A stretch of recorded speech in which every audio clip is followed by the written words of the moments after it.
So in question 6 of this first exercise, we have been given a set of diagrams where we'll have to complete each of the shapes given in each of the diagrams, which will be symmetric about the given mirror lines in these diagrams. Now let us see the first diagram of this set. Now in this first diagram, let me highlight the mirror line about which the given shape, which is this one, is going to get reflected, and we'll have to get the mirror reflection of this shape. Now the mirror reflection of the shape will look like this.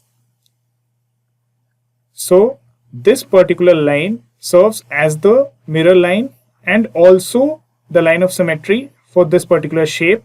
As you can see that this line is dividing the whole diagram into two equal halves, and both the equal halves will coincide if it's folded about this line of symmetry.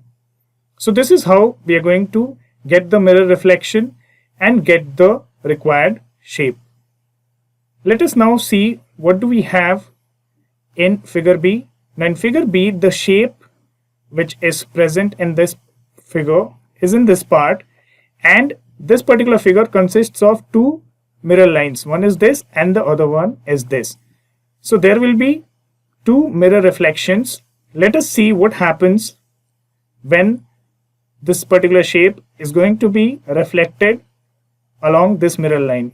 So this is the shape which is going to be there as a result of this reflection.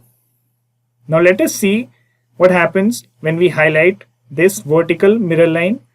So because of this vertical mirror line, the mirror reflection of the shape will now be this. So this will complete the whole shape, and this is how we are going to answer the B part of this question.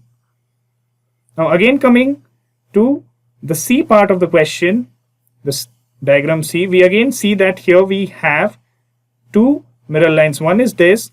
Because of this mirror line, this would be the result of the reflection of the shape which is present at this part of the diagram. Again, if we consider the vertical mirror line, the whole figure will reflect on the right hand side, which is this part of the figure, and hence this reflection will complete the whole shape and its reflection. So this is how we are going to answer question number 6 of this exercise. To learn more about how QMath can help you crack school and board exams, explore QMath Leap, a live online classroom program run by highly experienced and committed teachers.